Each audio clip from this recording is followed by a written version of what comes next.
एक कहावत मैंने आज सुनी जो मेरे आज के वीडियो पे बिल्कुल सही जाती है कि अगर आप बचाव करते हैं तो यह बीमारियों के इलाज का बेहतर उपाय है। तो आजकल हर जगह थर्ड वेव यानी कोविड की तीसरी लहर के बारे में अपन सुन रहे हैं।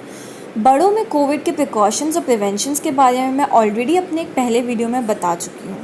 तो आज आइए देखते हैं बच्चों में कोविड और उससे बचने के उपाय। सबसे पहले अगर घर में ही किसी बड़े को कोविड है तो वो अपने आप को आइसोलेट कर ले ताकि उनके घर के बच्चों को इन्फेक्शन ना हो।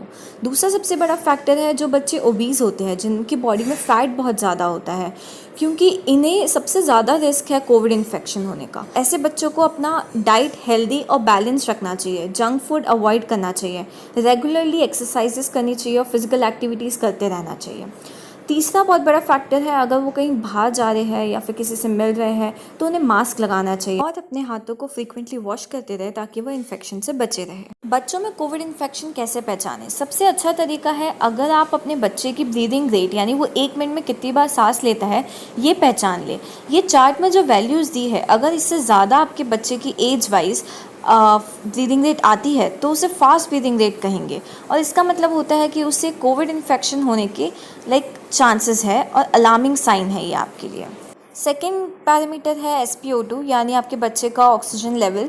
आप ये ऑक्सीमीटर के थ्रू चेक कर सकते हैं। अगर इसका 94% से 97% आता है ऑक्सीजन सैचुरेशन तो ये माइल्ड इन्फेक्शन कहलाएगा, जो घर पे रह के आराम से ठीक हो जाएगा।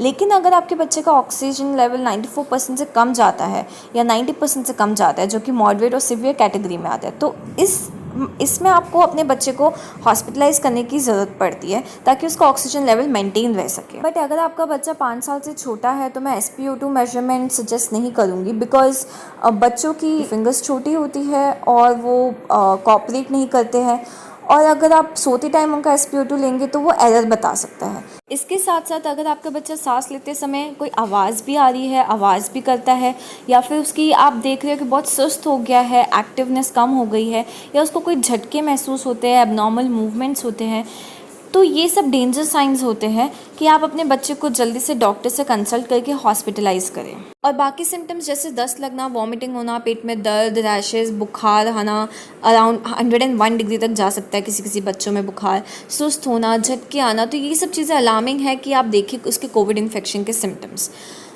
टेस्ट मैं आपको कहूँगी बच्चों में, वैसे तो आप सिम्टम्स से ही अगर आप देख लेंगे तो आप पहचान लेंगे कोविड इन्फेक्शन, बट अगर कंफर्मेशन करना है तो बच्चों में RT-PCR बेस्ट टेस्ट है।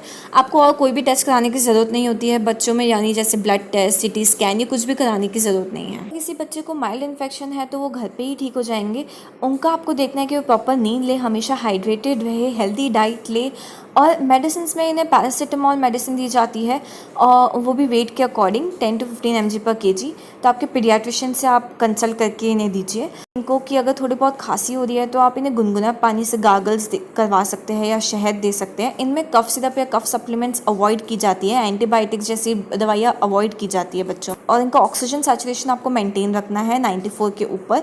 अगर इनका 94 से कम जाता है तो आपको अपने डॉक्टर से कंसल्ट करके इन्हें हॉस्पिटल ले जाने की ज़रूरत होती है। बट आपको बिल्कुल भी पैनिक होने की ज़रूरत नहीं है, बिकॉज 99% बच्चे कोविड इन्फेक्शन से रिकवर हो जाते हैं। बस सिर्फ 1% है जिन्हें कोविड इन्फेक्शन की वजह से कोई कॉम्प्लिकेशन हो सकता है। मोस्टली 10 to 12 ईयर्स के जो एज ग्रुप है उनमें ज़्यादा चांसेस रहते हैं कॉम्प्लिकेशंस के, because they are in active age groups. और बहुत ही जल्दी बच्चों के लिए कोविड वैक्सीन भी आने वाली है। कंपनीज जैसे Pfizer, serum institute of India जिसने कोवैक्सीन भी बनाई है, उन्होंने बच्चों के लिए नोवावैक्स बनाई है, और जाइडस, ये कंपनीज़ के क्लिनिकल ट्रायल्स पास हुए हैं। इनकी वैक्सीन बच्चों के लिए काफ़ी सेफ़ पाई गई है। बस इन्हें अप्रूवल मिलने की देरी है। तो जब तक आप अपने बच्चों के लिए प्रिकॉशंस का फॉलो करते रहिए और जैसी वैक्सीन आती है इन्हें वैक्सीनेट करवाइए। Thank you.